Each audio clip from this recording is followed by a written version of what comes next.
Hello, and wherever you are in the world, welcome to this webinar. We're pleased that you're joining us for today's session, and before we hand over to our panelists, we'll run through a few housekeeping details. Firstly, there's a member of IOSH team operating behind the scenes to ensure the smooth running of this webinar. They are available to help you should you need it, and you can message them using the chat function, which is at the bottom of your screen. You will also see a Q&A option. If you have any questions relating to the content, please post these here. A Q&A will be carried out towards the end of the session, and we'll get through as many questions as we can. At the end of the presentation, a feedback poll will appear on your screen. Please take a moment to complete this, as we value your feedback, and this helps us to improve our service to you and shape future guidance. Any value you gain from this session can be used as part of your CPD portfolio. We do not issue formal certificates of attendance for our webinars, but you will receive an email confirming your attendance, details of which can be used to record your CPD. Information on CPD can be found on our website. Where we have been given a speaker's consent, these webinars are recorded and will be made available on our website. You'll also be able to find a list of all our other recordings, as well as details of any upcoming webinars. Finally, details of all of this information will also be posted in the chat box shortly. We would now like to hand over to our panelists and hope that you, as listeners, enjoy the session. Thank you.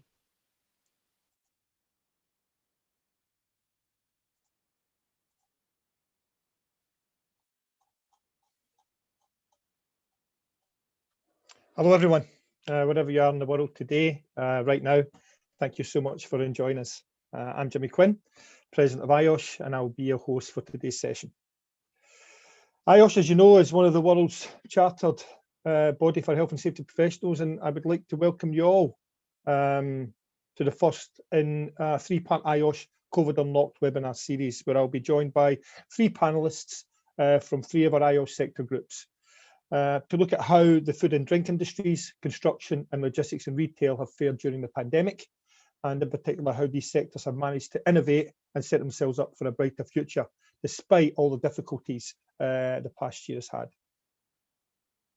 There's been a small change to today's lineup, as Craig Foyle is now unable to join us, but instead we have Mike Evans, who has kindly agreed to step into his place. Thank you very much, Mike. Indeed, the strapline for the COVID Unlocked series is how fighting the virus today shows innovate for tomorrow. The series will be driven by members of IOSH sector groups, as I've said, with panelists for the second webinar on the 20th of May, so get that in your diaries. Coming from the institutions, hazardous industries, rural industries and offshore groups. The third and final session will take place mid-June and hopes to involve representatives from those IOSH groups representing education, health and social care, plus public services and environmental waste management. More details on parts 2 and 3 will be made available in due course. But today's session will look to highlight how businesses from the food and drink, construction and logistics and retail sectors have seen the universal trail of business disruption left by COVID, as well as all the human tragedy, of course, yet managed to change to survive and in some cases actually thrive.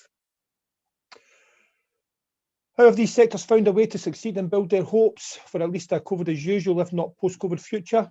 And how have OSH professionals from these sectors helped to keep businesses safe and their work safer? Will be some of the questions that we'll be looking at. Critically, how might their success in the face of COVID be translated to other sectors? How can OSH people learn from the struggles and achievements of fellow professionals working in different environments? I'm delighted to be joined today on the first panel for this series by three highly regarded OSH experts. Firstly, let me welcome Malcolm Shields, a great colleague and friend from sunny Newcastle. Malcolm, who like me as a charter fellow of IOSH, chairs the IOSH construction group. In fact, I'm Malcolm's vice chair, and works for infrastructure specialist Costain Group PLC. Hello, Malcolm. Malcolm should be coming up on your screen now. Next, from even sunnier Trinidad and Tobago, may I introduce you to Ria Sukhnarin, Oz Professional with Massey Stores supermarket chain. Ria handles communications for the IOS Logistics and Retail Group, as well as acting as treasurer for the IOS Caribbean branch. Thank you for joining us from the Caribbean, Ria. And Ria should be popping up now. Finally, we have Mike Evans of the Food and Drink Industries Group. And Mike is the communications coordinator for the group with 40 years experience in the industry, of which the last 20 years have been with a focus on health and safety. Welcome, Mike, and again, thank you for stepping in. And Mike should be popping up now. And it's great to have you all with us today. So, panelists, now that you're all here and you should all be unmuted, let's just go into the first question. I'm going to direct this question to you straight away, Malcolm, if I may. Can you tell us of one major problem COVID-19 caused your business or your client's business and what you did differently to overcome it? And when Malcolm answers this question here, I'll be bringing in Ria and Mark to Mike to contribute to the answer. On you go, Malcolm. Cheers, Jimmy. I think, yeah, probably the biggest logistical problem we had was in terms of completing our starter shift briefings and inductions, which generally would have been held, particularly inductions in an internal enclosed training room, and the starter shift briefings tended to be held in a similar type of environment. So straight away we were kind of, right, how are we going to be able to do this? How can we still get across our key messages to everybody that needs to hear them, particularly the starter shift briefings, which we hold before the start of every shift, and they're absolutely key. So we kind of looked about at what was available, and we were lucky enough to be able to grab a bit of a large warehouse area that had lain dormant for a while, and we literally turned that into an internal briefing area.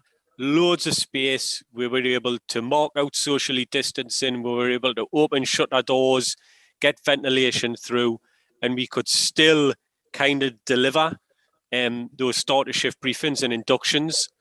So I think as most construction companies did, we had to react quite quickly, and that's what we did, and we got that established.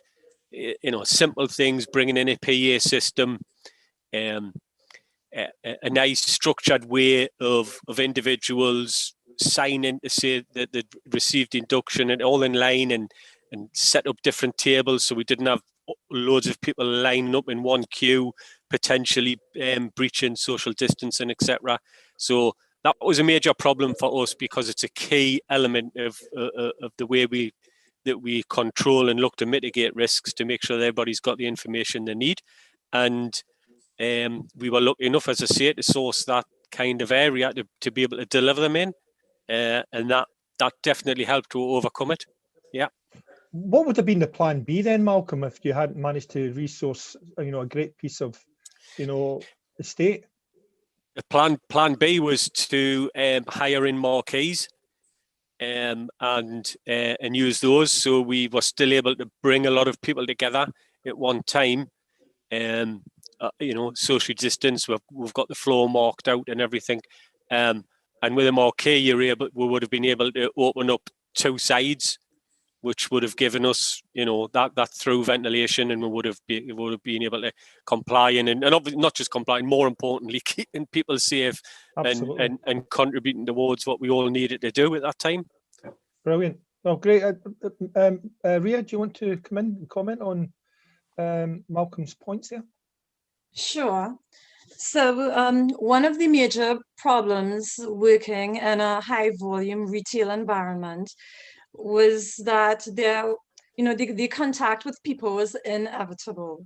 We had many cases where customers would not observe the COVID-19 protocols. For instance, the crowd control measures, hand washing, hygiene, wearing face mask coverings. To address this issue, we implemented technological solutions to reduce and help eliminate the probability of persons making contact with the contaminated surfaces, and making contact with someone who may have the virus. And these solutions included the installation of automatic doors, automatic soap dispensers and faucets, the development of applications that the staff and members of the public can use for specific tasks, and the use of video conferencing tools to allow for remote working and reduce that face-to-face interaction. We also improved our online capabilities to allow that online shopping option and reduce the physical need for persons to go to retail outlets at the convenience store locations. Interesting, Ria. Would you be probably around the same sort of lines there, Mike? Generally, yes, the social distancing has been a challenge, especially in our main access route down to our bowl chopping, mixing and filling and hanging lines. And we had the lovely, it's about 120 meters long, lovely marked red for the pallet trucks, the bagners to go down, and the nice pedestrian pathway barriered off. But there are buttresses coming down every 20 meters, and so to walk along, and people are always coming in and out, and couldn't work out a staggering. So what we did is came up and decided we'd actually use traffic signs. So if you were going in down to the bottom of the factory, as you walked up to the buttresses, you had the two arrows, the up and the down with the big thick arrow, and it was, you have priority over oncoming pedestrians. And for pedestrians coming the other way, we did the similar thing with the two arrows, the narrow one going, give way to oncoming pedestrians. So just to remind people to stand to one side as you're coming to these narrow points where basically you couldn't squeeze two people through, or don't try to squeeze through, as a lot of them generally did. So just using a traffic sign as an idea, but as most people drive. So yeah, that was something different. It's really, I mean, I am laughing here. I don't mean to laugh so red. I'm laughing because sometimes the most simplest things are the easiest things as well, aren't they? But sometimes I think we're trying to reinvent a lot of things that we're doing, when really it's just taking the aspects of what we've already got, Malcolm. Yeah, that's right. In terms of, it's really interesting to hear, the different issues around that people have faced and how they've come over it. And to me, it's just, you just follow those, the basic SHE principles, that we all know and we're all aware of, and that we all constantly try to put into place to keep people free from harm. And then just taking into account the different environments that Ria, Mike, and myself have been facing. Yeah, absolutely. And if you look at it, Ria, just sort of moving on, just continuing on from that question, was it a solution that you've actually found that could, lead to more innovation across all your businesses? And did that one solution you have there go across the whole business? And this is for you all. And is there anything that you did that could benefit the business in the future that you'll keep in even after the pandemic sort of dies down or disappears and moves on? Is there stuff that you're going to continue to do going forward from now, Ria? Yes, I definitely think so. So 2020 was dubbed as the year of digital transformation, and I think several companies worldwide have embraced this technology through use of video conferencing to allow for remote work, use of applications to perform specific tasks. They're finding that it's a better use of time. They're getting quicker solutions, more effective. The business is transforming. It's becoming more adaptable. There's more opportunity, and depending on the angle you choose to approach it, it's becoming to be quite profitable, and employees are embracing it. The customers, it's a big change, and it's positive feedback. there's also integration with the social media platforms as well to gauge customer interaction, to promote safety protocols, using video conferencing tools to do basic safety orientation and training. So yeah, definitely, it's a tool. These tools will definitely continue to be used, and it would only develop and evolve from here on. Absolutely, Rhiannon. And just on the back of what you're just saying there as well, just had a lovely message from Tracy. Tracy De Cataldo. I hope I've got that right, Tracy. Maybe let me know if I haven't. But we are keeping our one-way systems for our historic monuments, as this reduces the risk of slip, trip and falls within our towers. We felt that the one-way system also helped the visitor with a natural flow around the site see more than they would when left to roam. So people just maybe bouncing from one little bit to the other, but now there's a sort of directed route. I know that whenever I've walked anywhere, whenever I've gone to any museums, or anywhere that I've ever gone to, I've sort of bounced off and forgot about things I wanted to see. I like those sort of one-way routes and systems. So that's a great point, Tracy. Anything to add, Mike? Yeah, I mean, you're talking about sort of the left field, and did it lead to anything? So we use traffic signs, and if you excuse the reference, but that basically for the gents' loos, our urinals aren't, they're troughs. Well, we still need our social distancing, don't we? So effectively like alternate. And then it was just, whilst we taped off some of our wash stations rather than putting up screens, someone just came up with the idea of having, I know you've seen them, I call them advertising banners that you pull up. So they are about, I don't know, half a metre wide, and had someone have a picture taken from the behind as though they were performing, having a wee at the urinal. So you pull that up, and rather than tape off, and then on that back with their coat is, keep your maintain social distancing, rather than having a tape or a screen. But it introduced a bit of humour, and it was a talking point. And of course, people are talking about social distancing. So sort of, I think people felt a bit more able to have a left field idea after having seen the traffic signs and discuss ideas. Listen, whatever works as well. And you just did that bit of humour in there as well, didn't you, Mike? Yeah. And, it might have been an awkward conversation a good few years ago, but now it's, we need to be smiling a lot more and laughing, and anything that does create that little bit of laughter while going through the monotony of it all is fair enough. Okay, well, yeah, three great responses there. So what I'm going to do is just move on to another question. And I'm going to do the sort of pre-questions that we talked about first, and I'll go into some of the questions in the question and answer section. So if you do want to ask a question, please put it in, and I will get to them. Anybody that knows me in these webinars will know that I will put the panel under a lot of pressure to get these questions answered. So, okay, coming to you then, Mike. Adopting new technologies and science appears to have been a positive feature of business working through the pandemic. Has this been true for you? And if so, how? And then, Rhea, if you can come in straight after that as well, because I know that you're really doing a lot of that at the moment, then I'll come to you, Malcolm.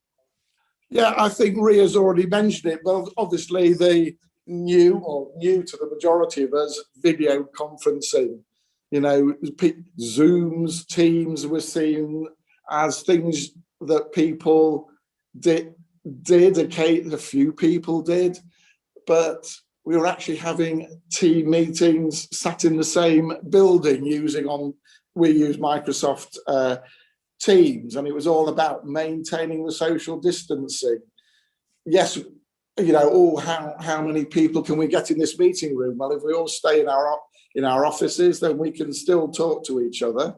And also, actually, especially during the winter, because we have the main factory, then some of the senior meetings across the resource centre, it's a 5-minute walk, and when it rains, it's not brilliant, and you're not in a good mood getting there, and you're not in a good mood having to walk back in the rain. So, but you can now sit, and again, so you've saved 10 minutes. And again, everybody got in the spirit, putting different backgrounds on as well. So they were all good talking points to sort of keep everyone talking and seeing, and some kept changing there. backgrounds. So yes, and I think it got more, got people just generally having a bit more of a chat to each other as well, getting to know your colleagues, as well as just being the sales manager, the health and safety manager. Yeah. So that was good. No, so I'm a sort of I'm sort of, depends what sort of mood I'm in when I wake up in the morning, whether I still like it or not. In terms of meetings and stuff, I think we're just going a little bit too far with the Zoom meeting following on 5 minutes after last one. After last one, you'd never do it in normal life, pre-COVID. But one of the things I do like is that when I became president, people said to me, Jimmy, you're going to have an awful year because you're not going to be able to get out and meet everyone. Well, my God, what a year I've had so far, and it's only a third of the way through. It's fantastic. Never been to so many places, met so many people, reached out. So I really see the real benefits of it. But sometimes in the work part, when I'm working, I think really.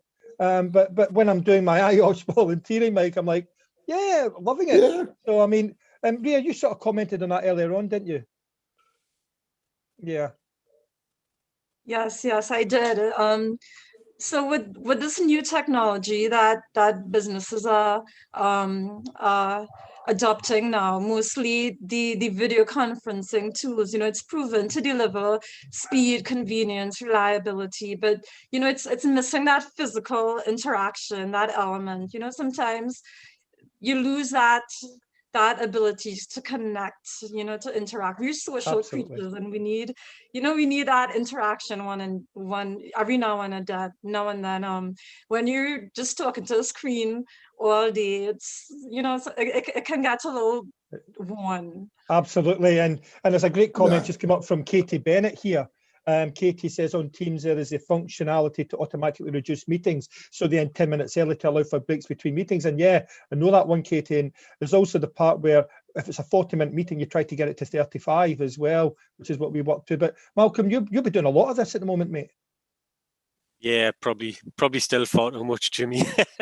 No, I think it kind of building on the comments from my colleagues there. We, like everybody, all of a sudden went, ooh, Teams is lovely, Zoom is lovely, and we used it, and we kind of almost went full circle now in that we said, oh, we have to do this. Then it was, oh, this is brilliant. Then it was just, I'll refer back to one of your comments, Jimmy. This is happening far too much. We're having far too many Teams meetings and Zoom meetings because it's so easy to use the technology that way. So we've gone to a point where we've tried to introduce, making sure. Traditionally, people would go send a diary invite, meeting for an hour. So we make them 45 minutes now, or knowing that it might go to 50 minutes, but you're leaving that break, and really have said to ourselves and to each other, do we really need to have that Teams meeting? But because the technology is good and it does allow you to, quickly have a 10, 15-minute conversation with somebody, I think we all just need to get better at that balance and being and treating some of them like a normal phone call and you would have in the past. You wouldn't be on your phone for an hour to somebody. You would ring up, I need to know this information. Yeah, how are you? Great, talk, done, 5-10 minutes, finished. And we need to try and treat the technology that we've got available now in the same way. Oh, I absolutely get it, and again, it's all about that time management, and it's something I really concentrate a lot on, especially with myself. And I was particularly bad at it. I had a long conversation with my good friend Matt Jackson, doing a podcast for WSP with him this week, and we were talking about the fact that right at the start I'd be getting up, having a quick shower, pulling on my t-shirt, putting my shorts on, flip-flops, going down, making a coffee, and spending 14 hours in front of the laptop. Now I actually get up, I sit and listen to a podcast, I have a cup of coffee, chill, and then when I go into work, I'm not on the computer, and I'm really, really trying, but it is still very, very difficult. So yeah, great points from all of you there. Let's go on to another question then. I'm going to come to you, Mike. Is there an innovation that you've made that's been prompted by coronavirus and that you can see working well in other sectors? And you mentioned some other bits and pieces earlier on, but is there something specific in your industry that you can see working well elsewhere? I I would like to say I wish that we had made an innovation. I don't think so, other than I just loved the urinal thingy, which I mean can apply to anywhere, whether it's in a football ground or somewhere or whatever. But other than that, no real innovations apart from, I suppose, as I say, the video conferencing. I think it has made us less guilty because most of us have been coming into work in the food industry. I think, but by the same token, it's made us less guilty about having the few occasional work from home 1 day a week. Again, to sort of try and maintain that social distancing, feel less guilty. Well, and I was going to say something to you that I thought was a cracking innovation from the food industry was, and I hope it continues to go. I'm a big fan of Saturday Morning Kitchen with Matt Tebbett. Love it. One of my favourite programs. And you know, when I couldn't go to it, I like to eat out. And I'm hoping that all these Michelin star type restaurants, you know, all these top chefs are going to continue to do the delivery of the food, you know, in the boxes. I don't know if you've seen it yet. Instead of, you know, all that sort of the matched wine, the food, and I think that's a great initiative. Okay, it might stop people going to as many restaurants, but I think it's another good one going forward. If you can't get to London, if you are in the Midlands, and it's going to be cost a lot of money to stay over, to have that lovely food and knowing how to cook it coming to your house, I think is another great innovation as well. I do. Unfortunately, a lot of the posts on the social media I've seen, you know, 2 weeks left to order your box, unfortunately. But yes, I agree with you. There were certainly lots of posts on social media with people that they prepared Marcus wearing or whatever, a sort of meal box. But I think some of them, but yeah, it's interesting. No, I thought that was a great thing. I know we've been talking really about COVID and people going to work and, you know, all this sort of meetings and stuff, but that was a part of it that I think was a good one. Malcolm, anything from you? Yeah, I don't know if it can be classed as an innovation. More a kind of an approach we took. I think, like, you know, hopefully a lot of good organisations out there, we have something which I call like personal energy management plans. So we're looking at fatigue and things like that. And what we kind of found is that with, you know, the huge majority of people working from home, apart from our, you know, the staff that we have out on site working day in, day out, we kind of introduced what we've called a Thrive plan. So we recognised that individuals, some of them would like to remain working at home. Some of them want to alter the balance of working at home, and we wanted to do something that would maybe, as we're coming out of this, that would allow people to have that kind of dynamic working and to thrive. So that's what we did. So it was more an approach than an innovation, Jimmy, but we found that's helped we'll focus on how are we going to help somebody who's sat in their conservatory for the last 12 months actually get back to work. But that's going really well at the moment. So yeah. Good. Thank you, Malcolm. Ria?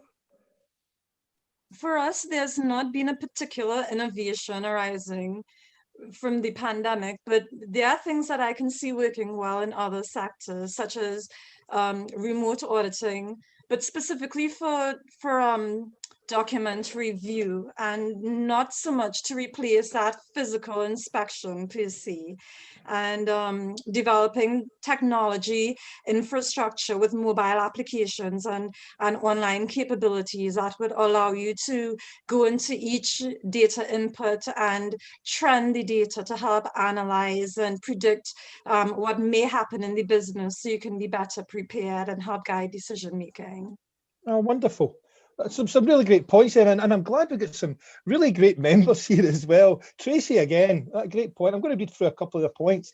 We are trying to introduce digital detoxing, reducing emails and meetings on a Friday so that we can all catch up with what that cannot be done when you're back-to-back meetings. Imagine that's a welcome to my world, Tracy. I'm glad that we're all on the same page there. I really do try to cut down on that on a Friday as well.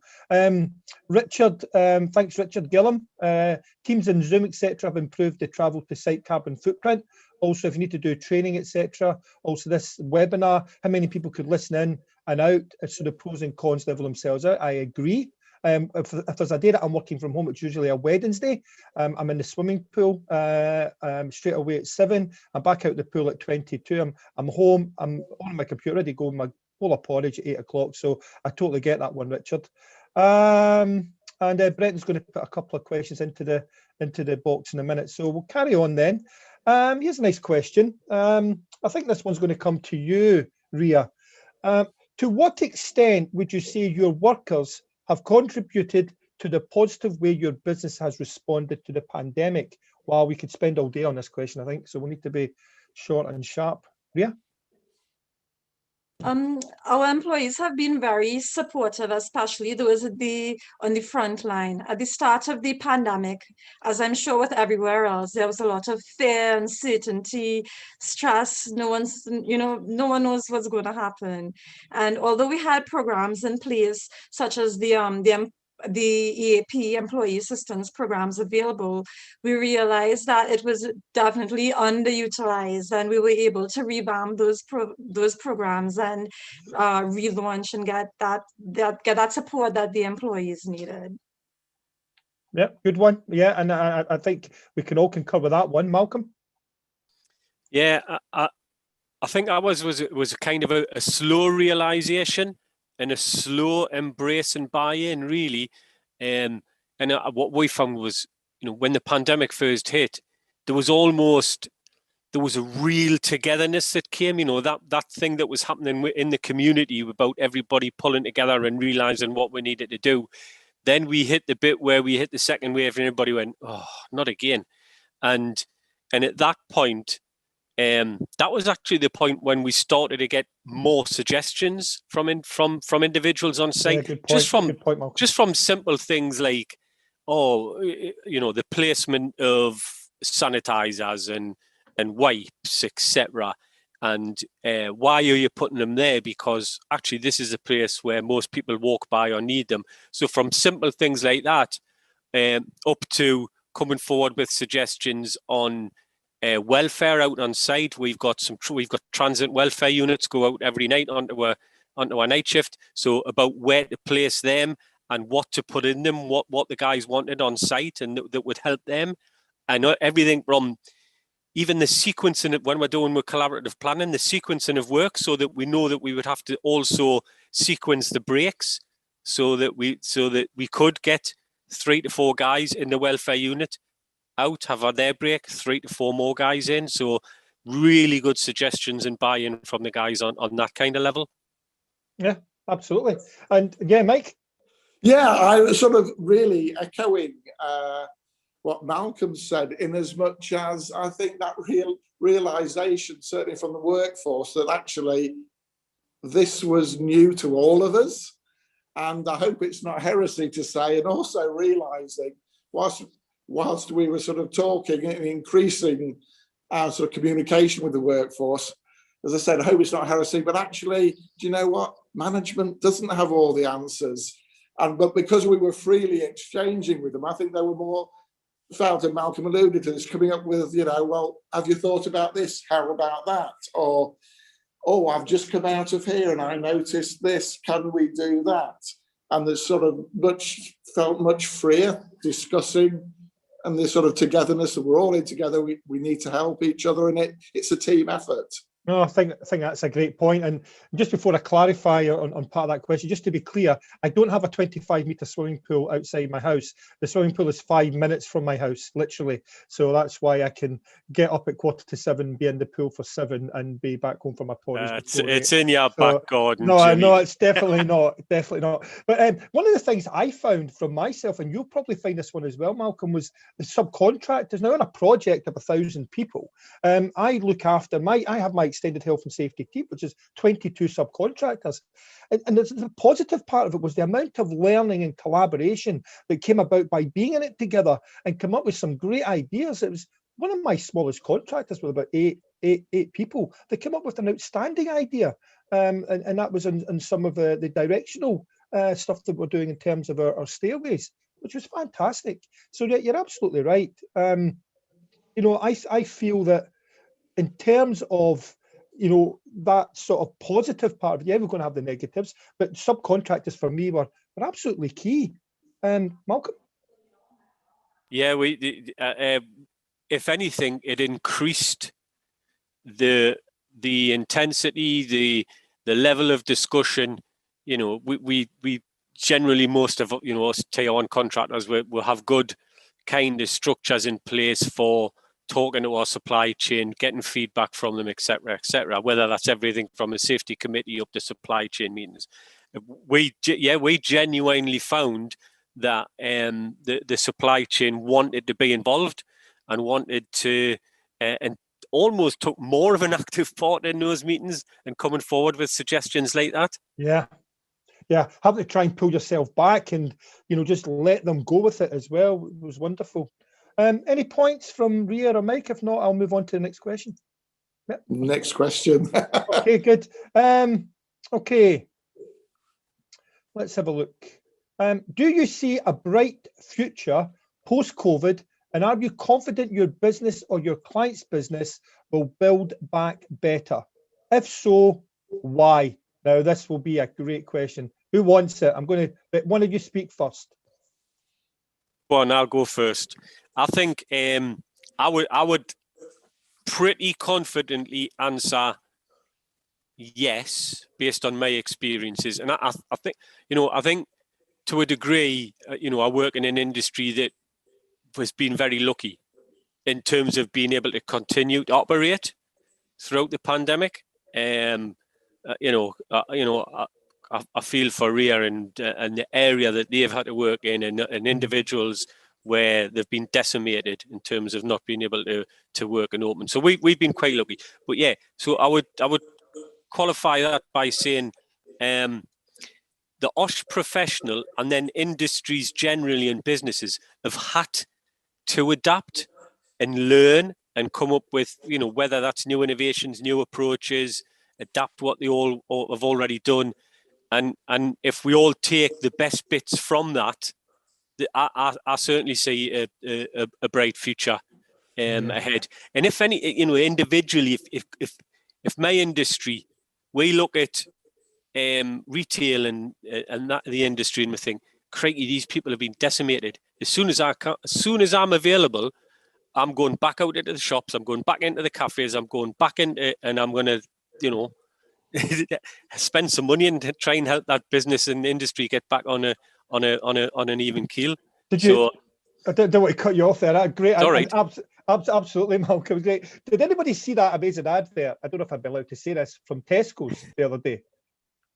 Did you see it? I thought it was amazing. Every little helps. Don't come to Tesco's for your beer now. Get out to the pubs and get your beer. Don't come to us. I thought, what, you know, whoever came up with that is just a marketing genius, I think, Mike. Yes, it was. And I think overall, yes, definitely bright future post-COVID. I think that they'll build back better the businesses, because I think, dare I say, traditionally, certainly in the sort of food manufacturing, health and safety, and when you're trying to implement, so sometimes some of the feedback from the workforce is, yeah, you're just doing that, so, you know, the managers are covering their backs, and it's all so that they can say it's not us, it's the workers' fault, or so you don't have to pay out on claims. But I think my overall feeling is that people actually understood what I believe is the health and safety professional, because you're actually caring about the person's health and safety. Absolutely. Yes, there are those other elements about the business protection per se which go with it, but actually it's ultimately making sure that the individual workers stay healthy and safe. It's a good point, Mike. I'm just coming to Ria in a moment. But for me, post all this, it's going to be another hazard to contend with, isn't it? I mean, the health and safety should still be the health and safety, but what a time to be a health and safety practitioner at this time, to just show what you're made of, and to be able to innovate and come up with great ideas and be challenged every day is great. But I do see it going forward as simply another hazard that we need to contend with as well, albeit a big one, and we deal with it as we can. Ria? Yes, I do see a brighter future post-COVID. I believe that the focus on hygiene and mental health in the workplace will remain, although programs were available before, the essence of its importance seemed to have been lost. So I think now that the employer is focusing on these factors, the employee feels more appreciated. They feel, that their output is being recognized and appreciated, and because of that, you're seeing an improved output from employees, improved productivity, improved performance, the option for the workers to manage their own time, that flexibility, they're getting more done. And I think that alone speaks volume. Yeah, and that's a great point, Ria. Do we think, all three of you, can you comment on this? Do we think that trust would be part of that answer as well? Is trust something that is showing a brighter future? I mean, we're looking at the sort of doom and gloom of things, but surely trust is a great thing to have come out of this. I certainly believe so. I think people have seen that, well, the health and safety professional is being transparent, as sort of the points I've alluded to earlier. Crikey, this is new to me. I'm doing my best for you, for us as well, so that community. And actually, what a great idea. Yeah, it's the team and the trusting each other to help each other.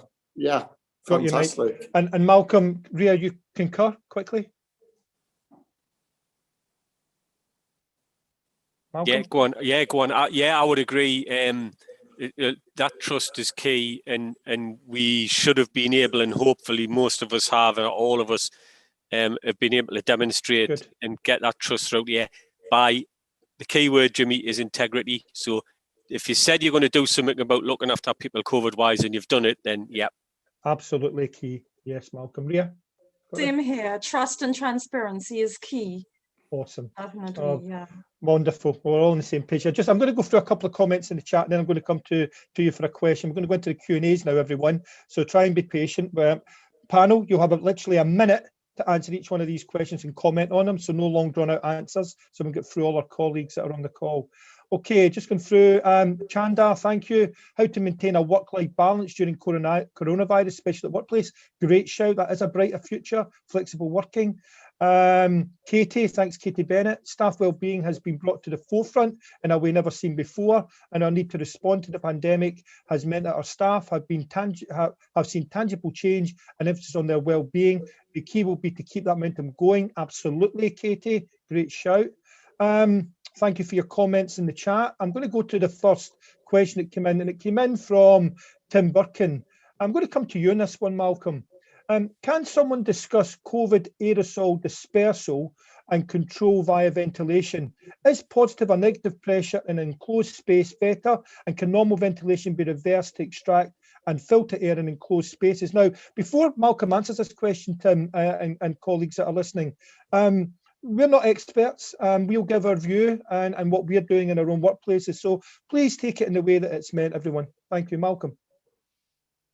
Cheers, Jimmy. Good caveat there, mate. Well done. No, I think, it was a really interesting question, Tim. I've been very lucky in that, we're working in construction, we're working outside highways infrastructure. So externally, we've been fine. We've had these large covered internal spaces. So we've been lucky that way. But anywhere where we've had an office type environment, we've gone down the route of just of natural ventilation. We've wanted to make sure that we had that because, as Jimmy said, we kind of just went right. What are the HSE are saying? What are occupational hygienists saying, etc.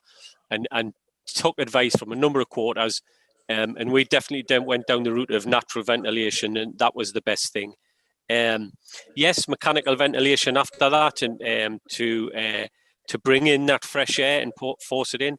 I'm not sure about being reversed to extract and then filter air in. I would have thought, to coin a phrase, that the risk assessment would need to identify that is the the last or the only resort or the only thing that's available to you. And I think there'll be a few things in the hierarchy of control before you get to that point.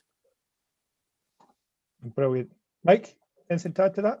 Yeah, not an expert, but anything you listening, like most other people, it seemed it basically still is a respiratory disease transmissible through these aerosols. That's not to belittle the hand washing, but you talk to the experts because they're still talking about the idea of face masks for a long time. So anything you can do in general without being an expert to keep that air moving, and we've certainly been going around offices and talking about, having the windows open, great in winter. That doesn't do our carbon footprint that good, but we've been sick with extra jumpers. But yes, the thing is to keep that air moving overall. I'm aware of systems that are sterilising air, but I haven't really got any experience on it. But it's keep that air moving, don't let that aerosol hang around. Ria, thank you, Mike. Ria?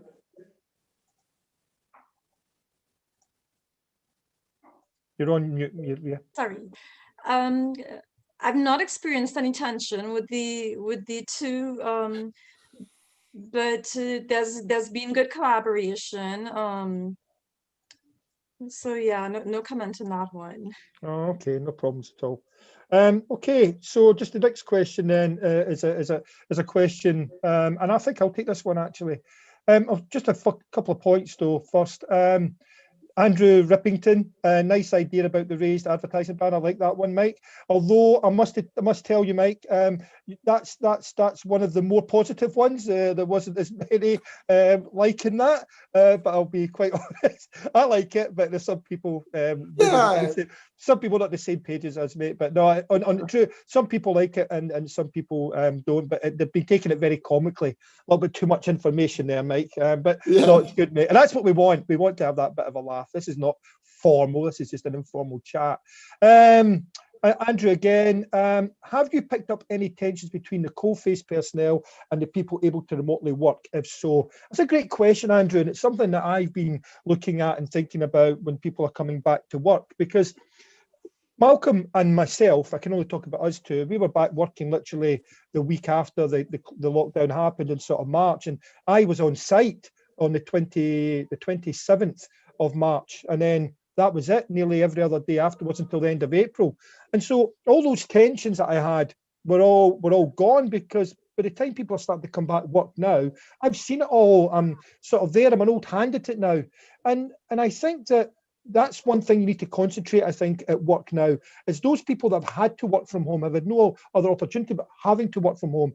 We need to be able to embrace them back into the team and get rid of any of those tensions.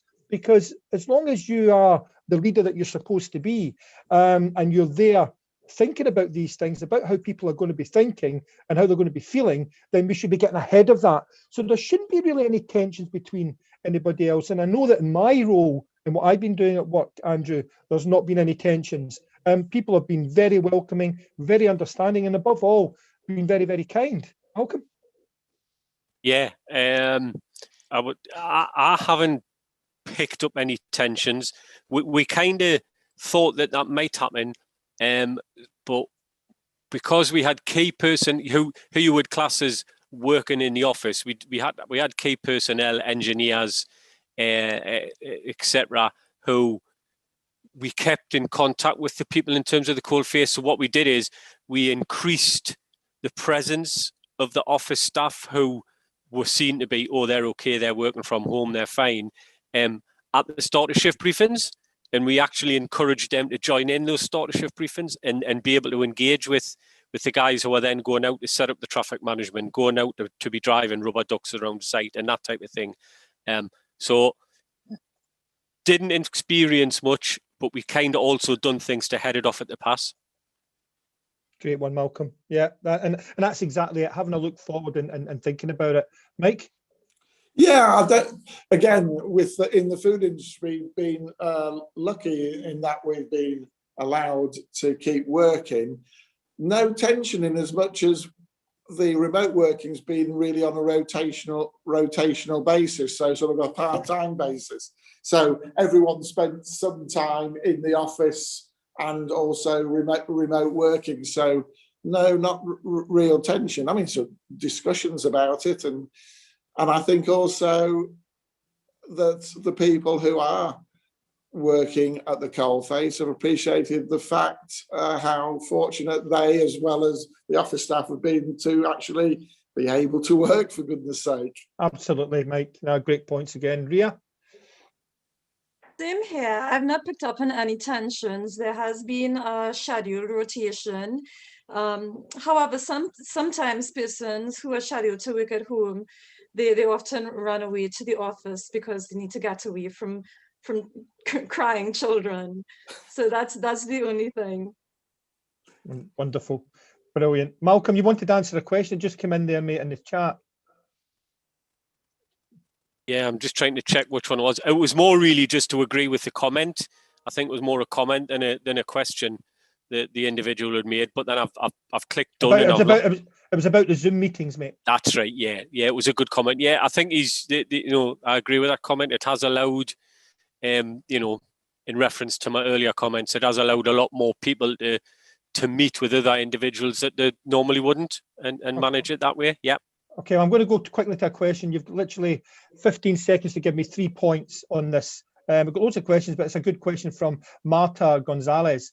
Which of the new changes do you think IOSH may keep in the post-pandemic world? Do you think that branches and committees will go back to face-to-face meetings, or will we favour the remote environment in order to get a wider reach? Difficult decision. It's a great question, Martha. Just quickly, what changes do you think they'll keep, Malcolm? I know for a fact that as a construction group, we're going to split the meetings between face-to-face and remote. We're at the end of the day, we're all volunteers, and I think that balance will allow people to function better and contribute their time better. Fantastic, Malcolm. Hybrid branch meetings, Ria Sukinarine? I think so, hybrid. I think, health and safety deserves some physical interaction where you can share your thoughts, be in a physical space. I think we'll eventually get back to that, but not anytime soon. Good, so that's 2 good ones we agree on. Great. No pressure here, Mike. Have you got one? I agree with David. I think, is that what the comment used to be with the coalition?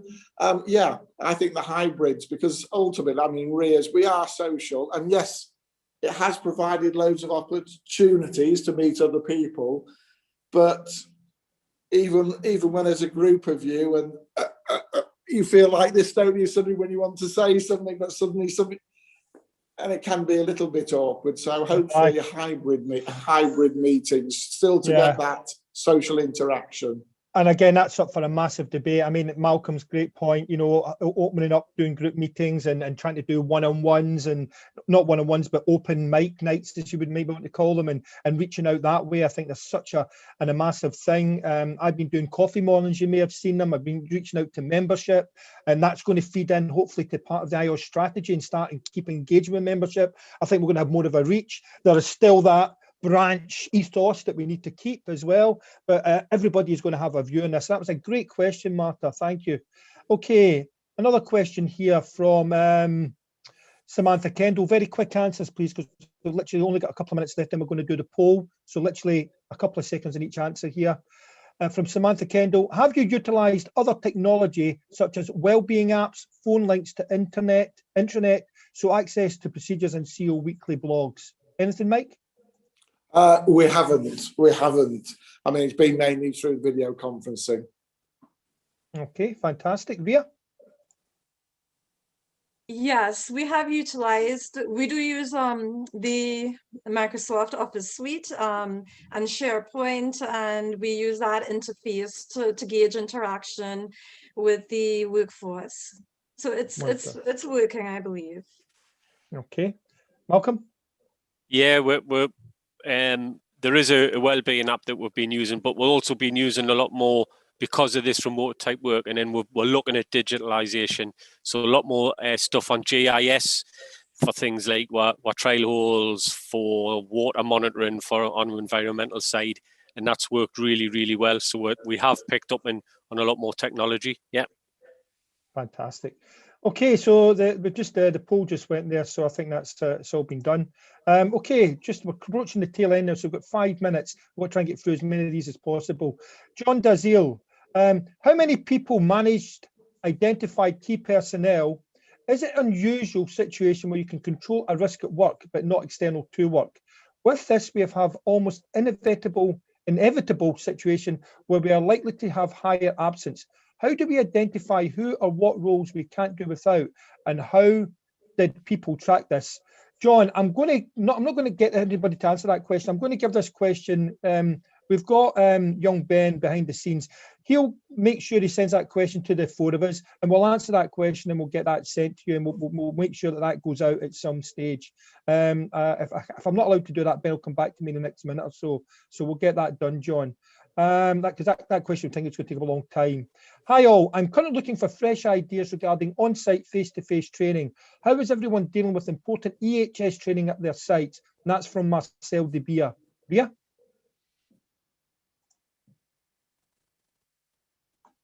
You're on mute, Bia. Yeah, good. Sure, sorry about that. So on-site face-to-face training.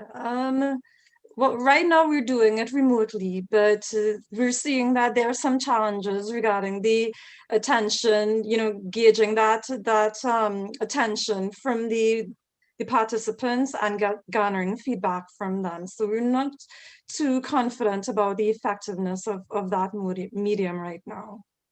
Wonderful, thank you. Mike?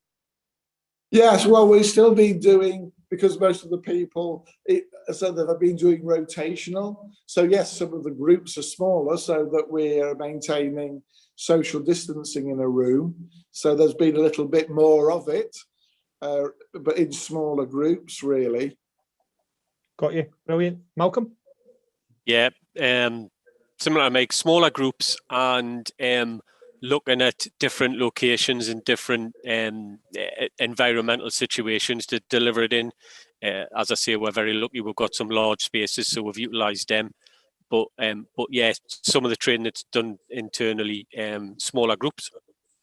Absolutely, and that is what we're doing. We're doing sort of a hybrid again of smaller groups. So if we've got a 3-day course, we've got to do the practical. The first 2 days is remote, and then we do that practical in as best a way we can. Obviously going with the guidelines. Listen, we've got 2 minutes left, so I'm going to come to each and one of you just to summarise for me and just give me some summaries on this. I'll come to you first, Malcolm, then you, Mike, then you, Ria. Malcolm, and just a quick summary of your thoughts, mate. Yeah, a lot of learning has took place. We need to take the good bits of that learning and the good things that we've introduced, both that we've had to do, and then the one we've built on that, and the good practice that we've entered in, and things like this cross-industry learning and lessons learned is the stuff that we need to carry on doing and making people aware of. Malcolm, thank you, and thank you so much for your time today. I mean, we are very busy people, but I know how particularly busy you are as well. Mike? Yes, I think an overall improved sort of teamwork and willingness to discuss, and people willing to come forward and put forward new ideas because they've had the opportunity. And as I said, realizing that we are all in this together, but actually that extends to, once the pandemic's gone, in that future, yeah, we're still in it all together. We need to look after each other. Thank you, Mike. Great points, mate. And Ria? I think that this pandemic has really forced all workers, all different sectors, they forced us to push the limits with the digital transformation and try to get more innovative for solutions and how to execute tasks, use of apps and other modes. So I think that's excellent. Brilliant. So lots of great information there, everybody. And again, remember, everyone, we are nothing here on these panel debates without your amazing members and volunteers globally coming to us and taking up their time to spend time speaking to us and sending questions. Your questions that do remain will be answered. I put my email address in the chat, so please, as your president, feel free to reach out to me anytime in terms of the questions and stuff that you've raised today, and I'll happily pass it on to the comms team. Just leaves me enough time now to thank Malcolm, Ray and Mike, as well as each and every one of you participating in this webinar. Great again, and you're all busy people. And you'll find more interesting content on IOSH's coronavirus on our resource pages. Don't forget the second webinar, get it in your diary. COVID Unlocked series will be on Thursday, the 20th of May, when our featured panelists will be from IOSH Groups for Hazardous Industries, Rural Industries and Offshore. Be sure to keep an eye out for the details on the last of the series, which we hope will bring together panelists from groups and health and social care and public services we talked about as well. Just finally, I would just like to give you, the panelists, a massive round of applause, and everybody else will as well. Thank you so much for your time. Lovely to see you all. Great to meet a new colleague.